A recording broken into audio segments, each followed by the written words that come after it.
Hello भाई, चलिए आप सभी लोगों का एक बार फिर ऑनलाइन क्लासेस में हम स्वागत करते हैं। आज हम लोग यहाँ पर पढ़ने वाले हैं सीपीसी का जो चैप्टर 5 चल रहा था उससे रिलेटेड हम लोग यहाँ पर बात करेंगे, यानी कि ऑर्डर 5 से रिलेटेड हम लोग यहाँ पर डिस्कशन करेंगे। लास्ट क्लास में हम लोगों ने यहाँ पर पढ़ लिया था रूल नंबर 19 तक। 19 से आज हम आगे कंटिन्यू करने वाले हैं, तो जरा ध्यान दीजिएगा एक बार। और इससे पहले कि अगर आप पढ़ना चाहें, उनको देखना चाहें, तो जो यहाँ पर यूट्यूब पर ऊपर आई बटन करके दिया हुआ है, आई बटन पर क्लिक करेंगे तो इस पर आपको पिछले वीडियो की लिंक मिल जाएगी, जिससे आप फर्स्ट और सेकंड जो पार्ट था वो आप देख पाएंगे, और थर्ड पार्ट में हमने 20 से लेकर के 30 तक कवर करने वाले हैं। हम लोग पढ़ रहे हैं ऑर्डर 5 और रूल नंबर 20 को हम लोग डिस्कस करने वाले हैं। तो जरा ध्यान दीजिएगा, प्रतिस्थापित तामील के बारे में हम लोग यहाँ पे बात कर रहे हैं। तो देखिए, जरा ध्यान दीजिए, सब रूल नंबर फर्स्ट पर एक नजर डालते हैं, जहां न्यायालय का समाधान हो जाता है कि यह विश्वास करने के लिए कारण है कि प्रतिवादी इस प्रयोजन से कि उस पर तामील ना होने पाए, मान लो प्रतिवादी ये सोचता है कि उस पर तामील ना होने पाए, इस प्रयोजन से सामने आने से बचता है, या समन की तामील मामूली प्रकार से किसी अन्य कारण से नहीं की जा सकती। वहां न्यायालय आदेश देगा कि समन की तामील उसकी एक प्रति न्याय सदन के किसी सहज दृश्य स्थान में लगाकर, और यदि ऐसा कोई गृह है तो उसका घर है तो उस गृह के जिसमें प्रतिवादी का अंतिम बार निवास करना या कारोबार करना या अभिलाभ के लिए स्वयं काम करना ज्ञात है, तो किसी सहज दृश्य भाग पर भी लगाकर या ऐसी अन्य रीति से जो न्यायालय ठीक समझे की जाएगी। तो यहाँ पर ध्यान दीजिए, कहा गया कि जो रूल नंबर आप 20 पढ़ रहे हैं, ऑर्डर नंबर 5 है ये, ऑर्डर 5 का रूल नंबर 20। अब यहाँ पे जरा ध्यान दीजिएगा, यहाँ कहा गया कि यदि प्रतिवादी समन की तामील से बच रहा है और अपने आप को सामने नहीं लाता है समन की तामील के लिए, तो क्या किया जा सकता है। तो कहा गया कि जहां पर वो अंतिम बार निवास कर रहा था या कारोबार कर रहा था, उन सभी सिचुएशन में उसका जो निवास स्थान है या जो कारोबार का स्थान है, उस पर सहज दृश्य स्थान का मतलब है कि ऐसा जो विजिबल प्लेस हो, जहां पर जनरली लोग देख सकते हैं, जैसे उसके गेट पर, जो उसका घर है, घर के गेट पर लगा देना, और जहां पर वो अंतिम बार निवास कर रहा था या कारोबार कर रहा था, इन दोनों सिचुएशन में, या कोई भी अपने प्रॉफिट के लिए कोई भी काम कर रहा था, तो यहाँ पर सहज दृश्य भाग पर भी लगाकर इनकी चस्पा कर दिया जाएगा, और चस्पा करके ऐसा मान लिया जाएगा कि वहां पर इसकी तामील हो गई है, यानी कि समन की तामील हो गई है। ये आप पढ़ रहे हैं रूल नंबर 20 ऑर्डर नंबर 5। इतना क्लियर है। चलिए, अब यहाँ पे जरा ध्यान दीजिएगा, रूल नंबर 20 का सब रूल फर्स्ट ए पर एक नजर डालते हैं। देखिए क्या करें, जहां उपनियम एक उपनियम आपने जो सभी ये पढ़ा कि सहज स्थान पर चस्पा करके ऐसा मान लिया जाएगा कि समन की तामील। तो देखिए जरा ध्यान दीजिएगा, जहां उपनियम 1 के अधीन कार्य करने वाला न्यायालय समाचार पत्र में विज्ञापन द्वारा तामील का आदेश करता है। उपनियम 1 के अधीन कार्य करने वाला न्यायालय समाचार पत्र में विज्ञापन द्वारा तामील का आदेश करता है।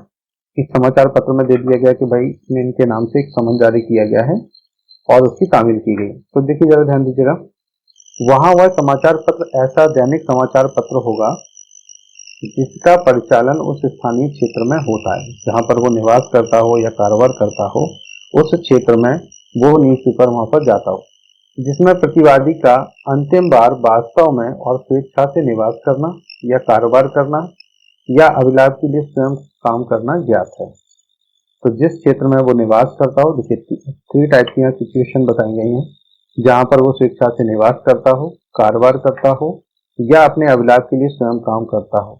तो इन तीनों सिचुएशन में वहां पर अगर न्यूज पेपर में विज्ञापन दिया गया है समन की तामील के लिए, जहां पर व्यक्ति नहीं मिल पा रहा है, तो ऐसी सिचुएशन में ये मान लिया जाएगा कि हाँ, ये समन की तामील हो गई। पर वो न्यूज पेपर जहां पर वो व्यक्ति रहता है, निवास करता है, कारोबार करता है, अभिलाभ के लिए कार्य करता है, इन तीनों ही सिचुएशन में इनमें से कोई भी एक हो तो मान लिया जाएगा कि वहां पर समन की तामील कर दी गई है। अब जरा ध्यान दीजिएगा, रूल नंबर 20 का सब रूल 2 पर एक नजर डालते हैं। देखिए जरा ध्यान दीजिए, प्रतिस्थापित तामील का प्रभाव। ये क्या होता है, न्यायालय के आदेश द्वारा प्रतिस्थापित तामील इस प्रकार प्रभावी होगी मानो वह स्वयं प्रतिवादी पर की गई हो। तो ये क्या होता है देखिए जरा ध्यान दीजिए, न्यायालय के आदेश द्वारा प्रतिस्थापित तामील, न्यायालय ने जैसा आदेश किया कि उसको किस प्रकार से तामील की जाए, जब वहां व्यक्ति नहीं मिल रहा है तो शायद स्थान पर चिपकाया गया, न्यूज़पेपर में दिया गया, या फिर जहां पर वो कारोबार वगैरह कर रहा है वहां कहीं पर भी भेजा गया। तो ये सब क्या है, ये प्रतिवादी पर की गई प्रतिस्थापित तामील की एक पार्ट हो। देखिए जरा ध्यान दीजिए, सब रूल नंबर 3 पर नजर डालिए। जहां तामील प्रतिस्थापित की गई हो वहां उस संजाति के लिए समय का नियत किया जाना, कि उसको कितना टाइम दिया जाए। तो देखिए जरा ध्यान दीजिएगा, जहां तामील न्यायालय के आदेश द्वारा प्रतिस्थापित की गई है वहां न्यायालय प्रतिवादी को उस संजाति के लिए ऐसा समय नियत करेगा जो उस मामले में अपेक्षित हो। जो भी मैटर वहां सुना जा रहा है और उसमें जितना टाइम पीरियड दिया जा सकता है उस टाइम पीरियड के अकॉर्डिंग वहां पर उतना समय यहाँ पर दिया जाएगा। अब जरा यहाँ पर ध्यान दीजिएगा, एक 20A के डाक द्वारा समन की जो तामील थी को रिपील कर दिया गया। पहले यह था लेकिन बाद में इसको रिपील कर दिया गया। देखिए यहाँ सिविल प्रक्रिया संशोधन अधिनियम 1976 की धारा 55 द्वारा से रिपील कर दिया गया। 1977 से लेकर के ये रिपील हो गया, उससे पहले ये एप्लीकेबल था।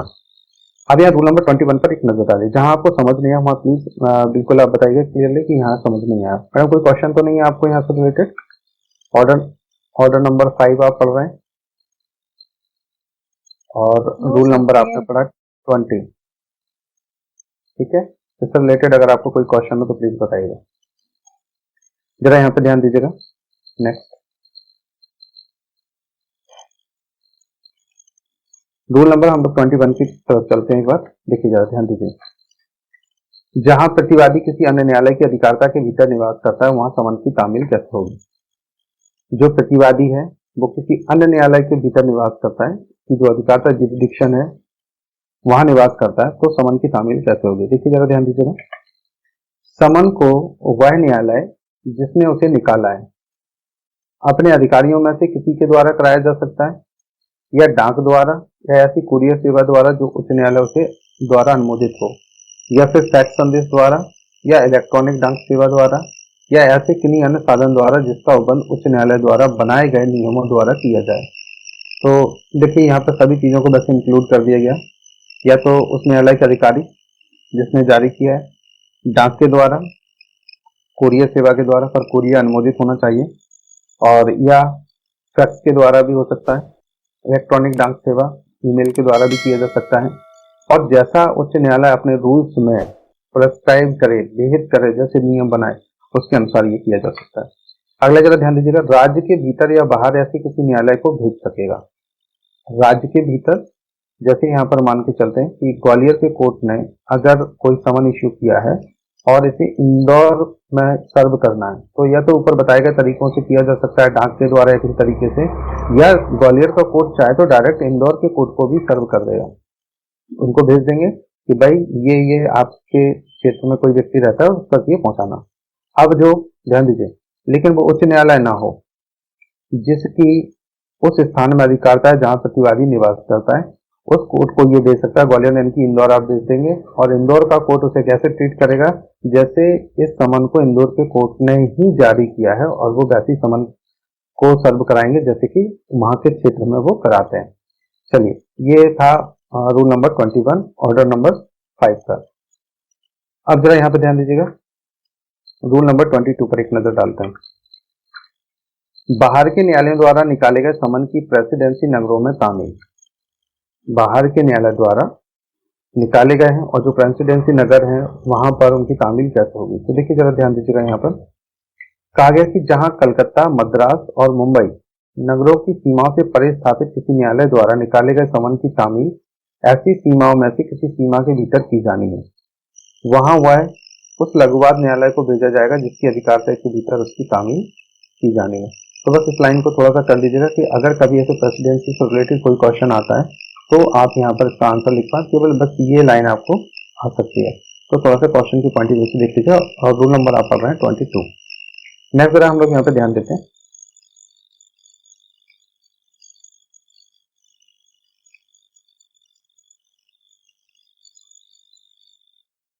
रूल नंबर 23 पर एक नजर डालिए। जिस न्यायालय को समन भेजा गया उसका कर्तव्य क्या है। तो देखें, वह न्यायालय जिसको समन नियम 21 और 22 के अधीन भेजा गया है, जो कि जस्ट अभी आपने पढ़ा होगा, उसकी प्राप्ति पर इस भांति असर होगा मानो वह उसी न्यायालय द्वारा निकाला गया था और तब वह उससे संबंधित अपनी कार्रवाइयों के अभिलेख के सहज संबंध उसे निकालने वाले न्यायालय को वापस भेजेगा। तो जैसे कहा गया कि जैसे आउट ऑफ जो ज्यूरिडिक्शन है किसी कोर्ट की, और कोर्ट के बाहर कोई व्यक्ति रहता है और वहां अगर वहां भेजा गया, जैसे एग्जाम्पल हमें जस्ट पढ़ा हुआ था कि ग्वालियर का समन इशू करता है और उसे इंदौर में सर्व कराना, तो या तो वो डाक द्वारा भेजे, ईमेल द्वारा भेजे, और उसे कोर्ट को अगर लगता है कि ग्वालियर का कोर्ट अगर चाहे तो इंदौर के कोर्ट को डायरेक्ट भी भेज सकता है। अब अगर इंदौर के कोर्ट को भेजे तो इंदौर का कोर्ट का कर्तव्य क्या है? बिल्कुल वो इंदौर का कोर्ट ऐसा समझेगा जैसे कि उसने ही समन को इशू किया, भले ही ग्वालियर ने किया हो, लेकिन सर्व की जो रिपोर्ट है, जो उससे संबंधित जो भी अभिलेख आएंगे, उनको लिख करके वापस वो ग्वालियर के कोर्ट को रिटर्न करेगा। कहाँ लिखा है ये? Rule number 23। आप कौन सा पढ़ रहे हैं? अभी यहाँ पर पढ़ रहे हैं ऑर्डर 5, और रूल नंबर कितना है जल्दी से बताओ? 23।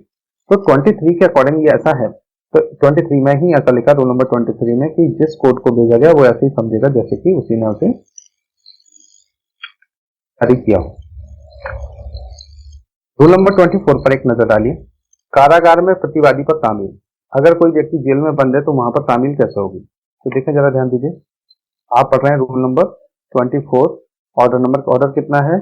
ऑर्डर 5 और रूल नंबर 24। एक बार क्लियर कर दीजिए, सभी को वॉइस क्लियर है, आवाज सही आ रही है सभी को? Yes sir. ठीक है, ठीक है।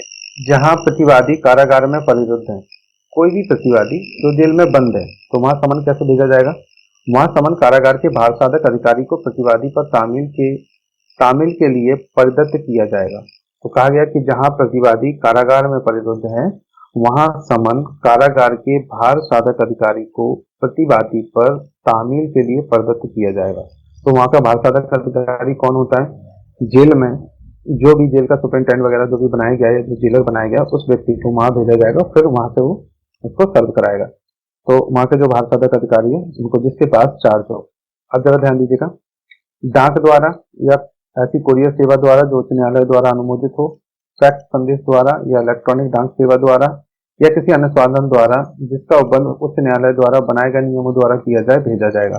जेल में जो सुविधाएं हों उपलब्ध, उनके आधार पर जैसे हाईकोर्ट ने जो भी वो बनाए हो नियम, उन नियमों के आधार पर भी ये भेजा जा सकता है। लेकिन किसको भेजा जाएगा?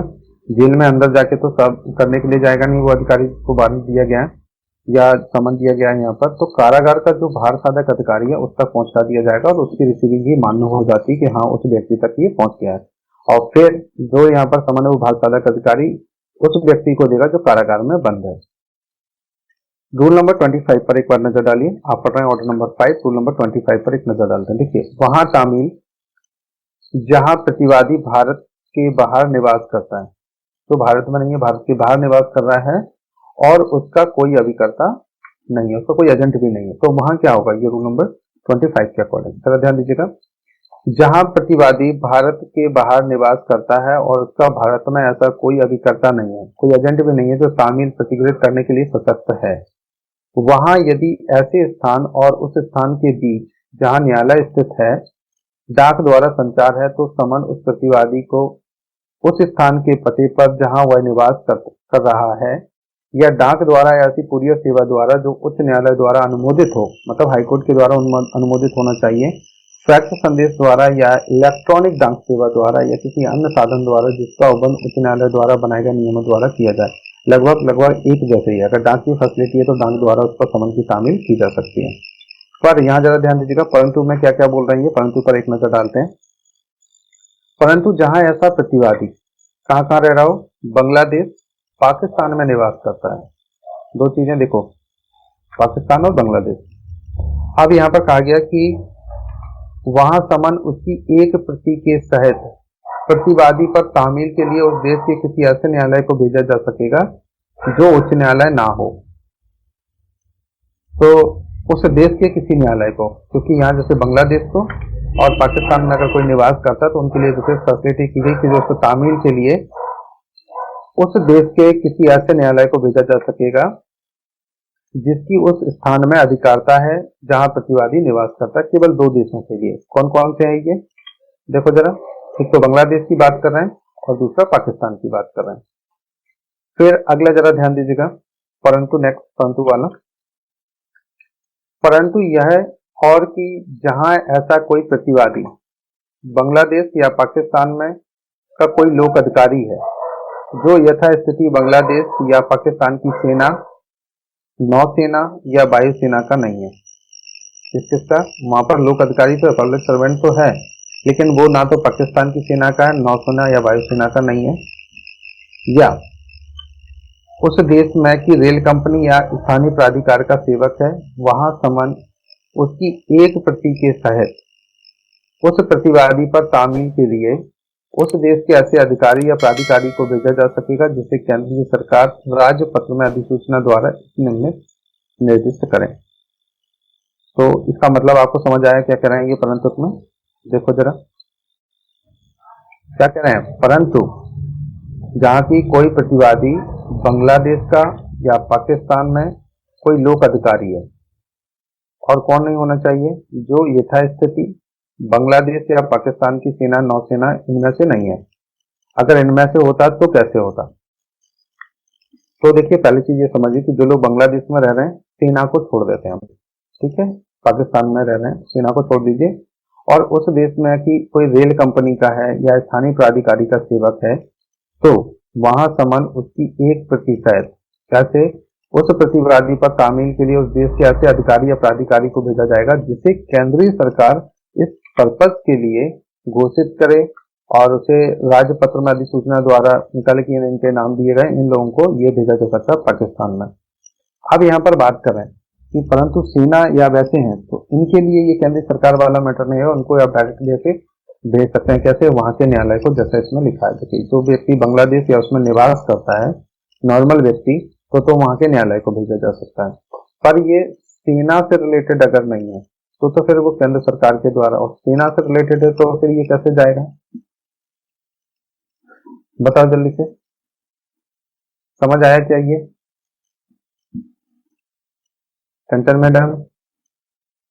Yes sir. और कुछ आया समझ इसमें?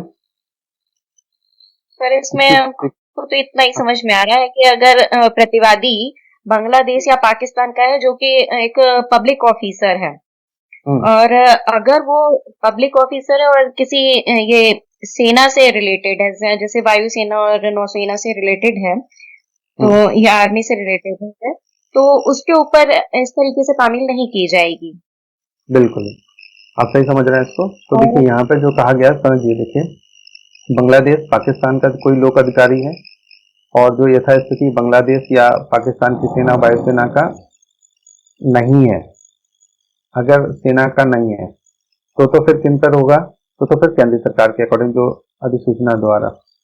और अगर जो ये पाकिस्तान की सेना या नौसेना या इनका कोई अधिकारी है, और तो इस तरीके से केंद्र सरकार द्वारा उसको ऐसे नहीं किया जाएगा, तो फिर डायरेक्ट वो न्यायालय वाली प्रोसेस ही काम आएगी है।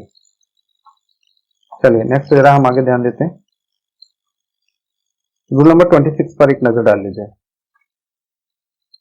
राजनीतिक अभिकर्ता या न्यायालय की मार्फत विदेशी राज्य क्षेत्र में तामील। राजनीतिक अभिकर्ता या न्यायालय की मार्फत और विदेशी क्षेत्र में कहीं पे राज्य क्षेत्र में तामील करनी है। देखो क्या करें, केंद्रीय सरकार में निहित किसी वैदेशिक अधिकारिता के प्रयोग में किसी ऐसे विदेशी राज्य क्षेत्र में जिसमें प्रतिवादी वास्तव में स्वेच्छा से निवास करता है या फिर कारोबार करता है। देखो, जहां निवास करता हो, कारोबार करता हो या अभिलाष के लिए स्वयं काम करता हो किसी दूसरे देश में, तो ऐसा राजनीतिक अभिकर्ता नियुक्त किया गया या न्यायालय स्थापित किया गया है या कोई चालू रखा गया है जिसे उस समन की तामील करने की शक्ति है, तो जो इस संहिता के अधीन न्यायालय द्वारा निकाला जाए। अथवा दूसरा, देखो यहाँ पे क्या कह रहे हैं कि केंद्रीय सरकार ने किसी ऐसे न्यायालय के बारे में जो किसी ऐसे राज्य क्षेत्र में स्थित है और पूर्वोक्त जैसी किसी अधिकारिता के प्रयोग में स्थापित नहीं किया गया या चालू नहीं रखा गया, तो राजपत्र में अधिसूचना द्वारा घोषणा की है कि न्यायालय द्वारा इस संहिता के अधीन निकाले गए समन की ऐसे न्यायालय द्वारा तामील विधिमान्य समझी जाएगी।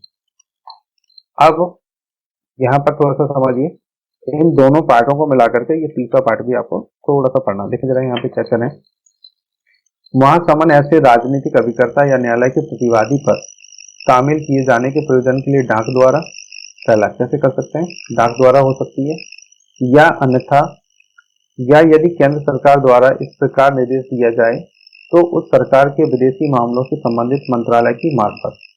तो जो विदेशी मामलों से रिलेटेड जो मंत्रालय है उसके उसके सहयोग से किया जाएगा, या ऐसी अन्य रीति से जो केंद्रीय सरकार द्वारा निर्दिष्ट की जाए भेजा जा सकेगा। और यदि राजनीतिक अभिकर्ता या न्यायालय समन को ऐसे राजनीतिक अभिकर्ता द्वारा या उस न्यायालय के न्यायाधीश या अन्य प्राधिकारी द्वारा किए गए तात्पर्य इस आशय से प्रस्थांकन के तहत लौटा देता है कि समन की तामील प्रतिवादी पर इसमें इसके पूर्व निर्दिष्ट रीति से की जा चुकी है, तो ऐसा प्रस्थांकन तामील का साक्ष्य समझा जाएगा। तो देखो यहाँ पर क्या किया गया, पहले तो डाक द्वारा भी भेजा जा सकता है। दूसरा, यहाँ कारण बताया गया कि यदि केंद्र सरकार द्वारा इस प्रकार निर्देश दिया जाए तो जो विदेशी मामलों से रिलेटेड जो मंत्रालय है उसने जैसी गाइडलाइन बनाई हो उसके अनुसार भी किया जा सकता है, या फिर केंद्र सरकार ने कोई नोटिफिकेशन निकाल करके ऐसा कहा हो कि किस तरीके से ऐसा भेजा जा सकता है, या राजनीतिक अभिकर्ता के द्वारा भी ऐसा किया जा सकता है। तो वहां पर ये तरीके बताया गया कि किस तरीके से वहां पर विदेशी में समन को वहां पर सर्व किया जा सकता है, समन की तामील की जा सकती है। चलिए अब जरा ध्यान दीजिएगा, रूल नंबर 26A पर एक नजर डालते हैं। विदेशों के अधिकारियों को समन का भेजा जाना, जो विदेशों में अधिकारी हैं उनको समन कैसे भेजा जाएगा, ये 26A या काम है, आप देख पढ़ सकते हैं इसको, देखिए जरा ध्यान दीजिए। जहां केंद्रीय सरकार ने राजपत्र में अधिसूचना द्वारा किसी विदेशी राज्य क्षेत्र के बारे में यह घोषणा की है, कोई भी विदेशी राज्य क्षेत्र हो, जैसे पाकिस्तान के बारे में और बांग्लादेश के बारे में आपने पढ़ा, और वैसे यहाँ राज्य क्षेत्र के बारे में अगर कोई घोषणा की गई है तो किसी उस विदेशी राज्य क्षेत्र में वास्तव में स्वेच्छा से कोई व्यक्ति निवास करने वाला है या कारोबार करने वाले या अभिलाष के लिए स्वयं काम करने वाले प्रतिवादियों पर तामील किए जाने वाले समन विदेशी राज्य क्षेत्र की सरकार के ऐसे अधिकारी को जो केंद्रीय सरकार द्वारा निर्दिष्ट किए जाए। तो यहाँ केंद्रीय सरकार क्या नोटिफिकेशन में ऐसे अधिकारियों के नाम और डिटेल उसमें भेज देते हैं कि इन देशों में किसको समन की तामील की जा सकती है, उनको भेजे जा सकेंगे। वहां समन ऐसे अधिकारी को भारत सरकार के विदेशी मामलों से संबंधित मंत्रालय की मार्फत या ऐसी अन्य रीति से जो केंद्रीय सरकार द्वारा निर्दिष्ट किया जाए, जैसा उनका समझौता हुआ हो, भेजे जा सकेंगे। और यदि ऐसा अधिकारी किसी ऐसे समन को उसके द्वारा किए गए तात्पर्य इस प्रस्थांकन के साथ लौटा देता है कि समन की तामील प्रतिवादी पर की जा चुकी है, तो ऐसा प्रस्थांकन तामील या साक्ष्य समझा जाएगा।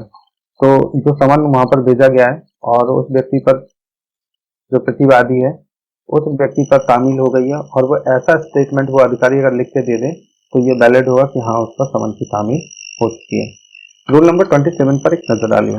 देखिए, सिविल लोक अधिकारी पर या रेल कंपनी या स्थानीय प्राधिकारी के सेवक पर तामील। सिविल कोई लोक अधिकारी है या रेल कंपनी का है या कोई स्थानीय प्राधिकारी, तीन लोगों पर तामील कैसे होगी। तो यहाँ पे जरा ध्यान दीजिएगा, कहा जा रहा है कि जहां प्रतिवादी लोक अधिकारी है जो भारतीय सेना, नौसेना या वायुसेना का नहीं है, या रेल कंपनी या स्थानीय अधिकारी प्राधिकारी का सेवक है, वहां यदि न्यायालय को यह प्रतीत होता है कि समन की तामील अत्यंत सुविधा पूर्वक ऐसे की जा सकती है तो वह उसे उसकी उस प्रति सहित जो प्रतिवादी द्वारा रख ली जानी है उस कार्यालय के प्रधान को जिसमें प्रतिवादी नियोजित है प्रतिवादी पर तामील के लिए भेज सकेगा। तो जनरली देखिए यहाँ पर जैसे कहा जाता है केंद्र सरकार के जो कर्मचारी हैं वो या राज्य सरकार के कर्मचारी हैं वो, कॉन्स्टिट्यूशन में भी इसके प्रोविजन किए गए हैं, अगर उन पर कोई समन की तामील की जाए कभी भी या उन्हें कोई लेटर भेजा जाए तो सबसे पहले उनका जो नियोजित जिसके नियोजन में है उसके कार्यालय का जो भी प्रधान है वहां पर, प्रधान मतलब जो वहां उनका सुपीरियर ऑफिसर है, उस ऑफिसर पे सर्व करेंगे और वो वहां के सैनिक हो या ये जो है ना इनको क्या बोलते हैं रेल का कर्मचारी है या कोई स्थानीय प्राधिकारी का सेवक है, उनको भेज करके फिर उसकी तामील कराई जा सकती है। तो वहां का जो अधिकारी, ये देखिए ये जो रूल है ना थोड़ा सा इम्पोर्टेंट है, इसको ध्यान दीजिएगा। कई बार ये क्वेश्चन पूछा गया कि किसको भेजा जा सकता है, जैसे कोई कंपनी का है और या कोई लोक प्राधिकारी है, उसका कोई कर्मचारी, तो उस प्राधिकारी का जो हेड है उसको भेज करके ऐसे किया जा सकता है। ये बस इतना सा आपको क्वेश्चन, ये वीआईपी है, थोड़ा सा इसको वीआईपी कर लीजिए, कई बार इसके ऐसे क्वेश्चन पूछे गए। नेक्स्ट वाला ध्यान दीजिएगा, रूल नंबर 28 पर देखिए, सैनिकों, नौसैनिकों या वायु सैनिकों पर तामील कैसे होगी। कहा गया कि जहां प्रतिवादी सैनिक, नौसैनिक या वायु सैनिक है, वहां न्यायालय समन को उसकी उस प्रति के तहत जो प्रतिवादी द्वारा रख ली जानी है उसके कमान ऑफिसर को तामील के लिए भेजेगा। तो उसका जो कमान ऑफिसर है तो उनके पास भेज करके इनकी तामील कराई जा सकती है। कौन कौन को? सैनिक, नौसैनिक और वायु सैनिक। नेक्स्ट रहा यहाँ पे ध्यान दीजिएगा, रूल नंबर 29 पर, उस व्यक्ति का कर्तव्य जिसको समन तामील के लिए प्रदत्त किया जाए या भेजा जाए। तो देखिए यहाँ पर सब रूल नंबर 1 में, जहां तामील के लिए किसी व्यक्ति को नियम 24, 27 और 28 के अधीन प्रदत्त किया गया है या भेजा गया है, वहां ऐसा व्यक्ति उसकी तामील यदि संभव हो करने के लिए और अपने हस्ताक्षर करके प्रतिवादी को लिखित अभिस्वीकृति के साथ लौटाने के लिए आबद्ध होगा और ऐसे हस्ताक्षर तामील के साक्ष्य समझे जाएंगे। तो जो जिनको दिया गया था रूल नंबर 24 में और 27 और 28 के अकॉर्डिंग, तो वो व्यक्ति उनको सर्व करा करके रिटर्न में अपना उस पर एक टिप्पणी करके ले दे, जिसको आप एंडोर्समेंट भी कह सकते हैं। एंडोर्समेंट करके यहाँ भेजा जाएगा तो वो ऐसा माना जाएगा कि साक्ष्य में की तामील हो चुकी है, साक्ष्य में उसको ग्रहण किया जा सकता है, ग्रहण किया जा सकता है। जब ध्यान दीजिएगा, जहां किसी कारण से तामील संभव हो, असंभव हो, वहां समन ऐसे कारण के और तामील कराने के लिए की गई कार्यवाहियों के पूर्ण कथन के साथ न्यायालय को लौटा दिया जाएगा और ऐसा कथन तामील ना होने का साक्ष्य समझा जाएगा। तो जहां पर तामील हो ही नहीं सकती किसी कारणवश या असंभव हो, तो वहां पर ये कथन करके न्यायालय को भेजा जाएगा और वहां इस कार्रवाई का मतलब क्या समझा जाएगा, ऐसा कि ऐसा कथन तामील ना होने का साक्ष्य समझा जाएगा कि समन की तामील यहाँ पर नहीं हो सकती है। वैसे क्या होता है, अगर पोस्ट से भेजा गया और वो लेने से इनकार कर देता तो मान लेते हैं कि समन की तामील हो गई है, लेकिन जहां तामील असंभव हो, उसका पहुंचना मुश्किल हो, तो वहां पर क्या कर दिया जाएगा, ऐसा समझा जाएगा कि ये तामील नहीं हुई, इसका ये साक्ष्य रहेगा। तो ये जरा ध्यान दीजिए, कौन सा आप पढ़ रहे हैं, ऑर्डर नंबर 5, इसको थोड़ा सा ध्यान रखना। देखिए ये अपोजिट है, ऑर्डर नंबर 5 और रूल कितना है, रूल नंबर 29 का सब रूल 2 में ऐसा दिया गया कि अगर जहां पर असंभव हो जाए, तामील ना हो पाए और इस बात की टिप्पणी करके न्यायालय को कथन करके भेजा जाए, तो ऐसा माना जाएगा कि तामील का क्या, ऐसा कथन तामील ना होने का साक्ष्य है। तो इस लाइन को आपको ध्यान रखना, जो नीचे ये रेड में आपको दिख रहा है, ये देखिए, तामील ना होने का साक्ष्य। इसको थोड़ा सा कर लीजिए, किसी से अगर क्वेश्चन आए कि ये नेगेटिव है, हो सकता है यहाँ पे क्वेश्चन बने। रूल नंबर 30 पर एक नजर डालिए, समन के बदले पत्र का प्रतिस्थापित किया जाना। जी सर, ये जो रूल नंबर 28 है, इसमें सैनिक, नौसैनिक और वायु सैनिकों पर तामील दी है। तो इसमें कमान ऑफिसर के लिए, मतलब कमांडिंग ऑफिसर जो उनका होगा, उसको उसके थ्रू हम दे सकते हैं, तामील कर सकते हैं। तो ऐसा ही रूल 25 में भी दिया हुआ है। तो सर, क्या यहाँ पे भी वही रूल अप्लाई होगा? देखिए, होना तो यही चाहिए, लेकिन पर ऐसा स्पेशल पाकिस्तान के लिए कहीं पर भी इन्होंने डिस्क्राइब नहीं किया कि अगर पाकिस्तान की सेना या उससे रिलेटेड हो तो समन की तामील कहाँ की जा सकती है। अदर देश के लिए तो देखिए वही कहा गया कि जो राज्य नायक हैं और उनके द्वारा या न्यायालय के मार्फत द्वारा किया जाए अदर कंट्रीज में। अब यहाँ पाकिस्तान के लिए देखिए, जितनी बात की गई उसके बारे में हम लोग यहाँ पर डिस्कस कर सकते हैं। जिनको यहाँ डिस्क्राइब ही नहीं किया गया, तो बाकी के जो अदर उसमें कंट्रीज में दिए गए हैं तो उनके लिए किया जाएगा। जैसे कि यहाँ देखो, विदेशी का अधिकारियों को समन देना पड़ेगा, ये किया गया ना। देखिए, राजनीतिक अभिकर्ता के द्वारा या वहां के न्यायालय के मार्फत विदेशी राज क्षेत्र में तामील होगी। तो यहाँ पर क्या किया इन्होंने, सेना को एक्सेप्शन में रखा, जो 25 में हम लोग देख रहे हैं। तो जरा ध्यान दीजिए, देखिए एक बार फिर से यहाँ कहा गया कि परंतु देखिए, जहां ऐसा प्रतिवादी बांग्लादेश या पाकिस्तान में निवास करता है, तो हम यहाँ दो देशों की बात कर रहे हैं, बांग्लादेश और पाकिस्तान। अब क्या करें कि वहां समन उसकी 1% प्रतिवादी पर तामील के लिए उस देश के किसी ऐसे न्यायालय को भेजा जा सकेगा। तो कहा गया कि जो लोग अगर निवास कर रहे हैं वहां पर, चाहे वो बांग्लादेश के हो या पाकिस्तान के, तो वहां के न्यायालय को भेज देंगे, और वो जिसकी वहां पर अधिकारता है। तो इन दोनों के लिए तो वहाँ कोड बिल्कुल ऐसे कर दिया जैसे अपने यहाँ करते हैं कि भाई जहां अगर चाहो तो वहां के न्यायालय को भेज दो, वो न्यायालय ऐसे उसको ट्रीट करेगा जैसे उसने ही किया है, 23 के अकॉर्डिंग, जैसा हमने पढ़ा था रूल नंबर 23 में। अब वही कंडीशन यहाँ हो गई। अब यहाँ पर जरा ध्यान दीजिएगा थोड़ा सा, लेकिन परंतु यहाँ पे क्या किया गया, इसमें कहा गया हम इसको थोड़ा सा छोड़ देते हैं। कौन कौन से? जो यथास्थिति बांग्लादेश या पाकिस्तान की सेना, नौसेना या वायुसेना का नहीं है, लाइन को हम छोड़ते पढ़ते नहीं है। अब यहाँ पर पढ़िए थोड़ा सा इसको। परंतु यह कि जहाँ की ऐसा कोई प्रतिवादी बांग्लादेश या पाकिस्तान में का लोक अधिकारी है, पब्लिक सर्वेंट की बात की गई है, पर उसमें किन किन चीजों को छोड़ दिया गया, जो सेना, नौसेना, वायुसेना का नहीं है, इनको छोड़ दो। तो कहाँ किया जाएगा? या उस देश की रेल कंपनी का या स्थानीय प्राधिकारी का कोई सेवक हो, रेल कंपनी का हो, स्थानीय प्राधिकारी में कहीं पर लोक सेवक हो, तो वहां समन की तामील कैसे की जाएगी? एक प्रति तहत उस प्रतिवादी पर तामील के लिए उस देश के ऐसे अधिकारी या प्राधिकारी को भेजा जा सकेगा जिसे केंद्रीय सरकार राजपत्र में अधिसूचना द्वारा इस निम्नलिखित निर्दिष्ट करे। अब यहाँ पर देखिए, जरा ध्यान दीजिए, किन किन लोगों को छोड़ दिया है ना? देखो, तो यथास्थिति बांग्लादेश या पाकिस्तान की सेना, नौसेना या वायुसेना का नहीं है, तो इस अनुसार किया जाएगा जिसे केंद्रीय सरकार राजपत्र में अधिसूचना द्वारा इस निमित्त निर्दिष्ट करे।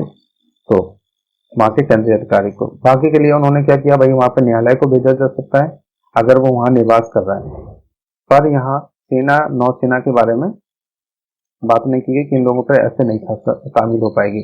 अब देखो, यहाँ बांग्लादेश या पाकिस्तान में निवास करता हो, पर यहाँ सेना की कोई बात नहीं की गई है। फिर हम आगे चलते हैं, रूल नंबर 26 पर एक नजर डालते हैं। 26 में क्या कह रहे हैं? राजनीतिक अभिकर्ता या न्यायालय की मार्फत विदेशी राज्य क्षेत्र में शामिल, जो विदेशी राज्य क्षेत्र, पर स्पेशल यहाँ बांग्लादेश और पाकिस्तान के बारे में, उनकी सेना के बारे में कोई भी बात नहीं की गई कि जो सैनिक हैं उन पर समन की तामील कैसे की जाएगी। तो वहां पर वैसे कहा गया कि अगर वो निवासी हैं वहां के, तो फिर इस तरीके से की जा सकती है ये, ठीक है। और देखो, और अपने यहाँ के सैनिकों की अगर हम बात करें तो यहाँ रूल नंबर 28 पे कहा गया कि उनका जो कमान ऑफिसर है उसको भेज करके किया जा सकता है उस पर शामिल।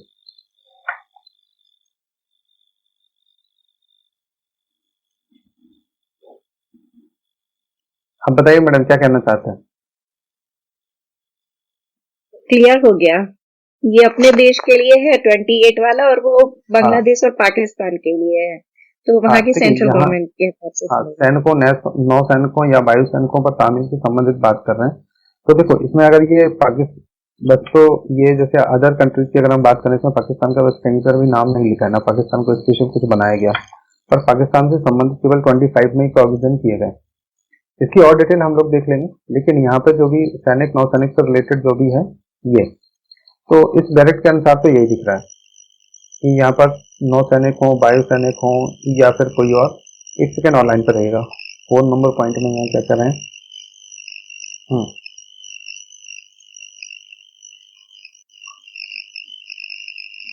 कोई स्पेशल नहीं किया गया। हाँ, अगर इसमें हम लोग पाकिस्तान को भी इंक्लूड कर लें तो बिल्कुल यहाँ पर ऐसा होगा कि कमान ऑफिसर के शामिल के लिए भेजा जाएगा।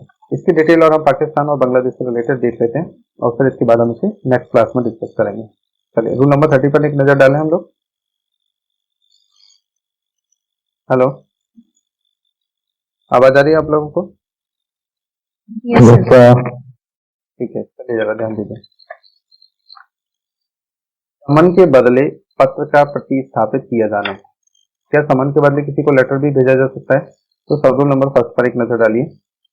इसमें इसके पूर्व अंतर्गत किसी बात के होते हुए भी जहां न्यायालय की यह राय है कि प्रतिवादी ऐसी पंक्ति का है जो इस बात का हकदार बनाती है कि उसके प्रति ऐसा सम्मानपूर्ण बर्ताव किया जाए, वहां वह समन के बदले ऐसा पत्र प्रतिस्थापित कर सकेगा जो न्यायाधीश द्वारा या ऐसे अधिकारी द्वारा जो वह इस निमित्त नियुक्त करे हस्ताक्षरित होगा।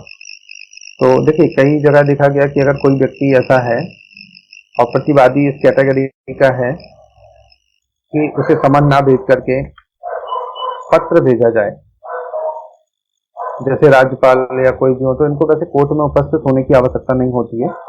ऐसे कोई भी जो सम्मानीय हो अपने यहाँ पर, तो सम्मानपूर्ण उनके साथ बर्ताव किया जाना चाहिए। कोई ऐसी पोस्ट को होल्ड करते हो जो अपने आप में सम्मानपूर्ण, जैसे राष्ट्रपति, राज्यपाल, प्रधानमंत्री, तो इन लोगों को कोर्ट में उपस्थित होने के लिए जब तक कोई रियलिस्ट मैटर ना हो, तब तक हम डायरेक्ट इनको नहीं बुलाया जा सकता और कोर्ट में इनको उपस्थित होने की आवश्यकता नहीं होती है। तो इनके प्रति क्या है, एक पत्र बना करके आपके अगेंस्ट में ऐसा बनाया गया, आप इसके लिए आगे की कार्रवाई सुनिश्चित करें, तो बिल्कुल यहाँ पर होंगे। लेकिन हाँ, उस अधिकारी के यहाँ पर जो उसे नियुक्त किया गया है, उसके यहाँ हस्ताक्षर होना आवश्यक है, जो समन के बदले यहाँ पर भेजा जा सकता है। अब यहाँ पर जरा ध्यान दीजिएगा, रूल नंबर 30 सब रूल नंबर 2, उपनियम 1 के अधीन प्रतिस्थापित पत्र में वे सब विशिष्टियां अंतर्निहित होंगी जिनका समन में कथित होना अपेक्षित है, और उपनियम 3 के उपबंधों के अधीन रहते हुए वह हर तरह से समन माना जाएगा। ठीक है, जो पत्र भेजा गया उसमें पूरी डिटेल होगी, पर समन की जगह से पत्र का रूप दे दिया जा सकता है। नेक्स्ट देखिए सब रूल नंबर 3 पर, ऐसा प्रतिस्थापित पत्र प्रतिवादी को डाक द्वारा या न्यायालय द्वारा चुने गए विशेष संदेश वाहक द्वारा या किसी अन्य रीति से जो न्यायालय ठीक समझे भेजा जा सकेगा, और जहां प्रतिवादी का ऐसा अभिकर्ता हो जो तामील प्रतिकृत करने के लिए सशक्त है, वहां वह पत्र ऐसे अभिकर्ता को प्रदत्त किया जा सकेगा या भेजा जा सकेगा। तो जनरली ऐसा व्यक्ति जो इस टाइप का तो सम्मान पूर्वक जिसको ऐसे दिया जा रहा है, तो स्वाभाविक उनका कोई कार्यालय होगा या कोई विशेष संदेश वाहक होगा, उसको दे करके वहां तक सर्व कराया जा सकता है, या उनके किसी एजेंट को भी दिया जा सकता है। तो ये आपका ऑर्डर नंबर 5 यहाँ पर कंप्लीट हो गया है। इससे रिलेटेड कोई क्वेश्चन हो तो प्लीज बताइए आप लोग। ऑर्डर नंबर 5 पूरा कंप्लीट हो गया, 3 पार्ट में इसको बनाया गया है। तो फर्स्ट पार्ट और सेकेंड पार्ट अगर आपने नहीं देखे हैं और आप देखना चाहें तो यहाँ पर आई बटन पर क्लिक करके आप यूट्यूब पर भी देख सकते हैं। तो गाइस मुझे उम्मीद है कि इतना आपको क्लियर हो गया होगा। इसमें कोई प्रॉब्लम हो तो प्लीज बताइए। ओके, चलिए जरा ध्यान दीजिएगा। ओके।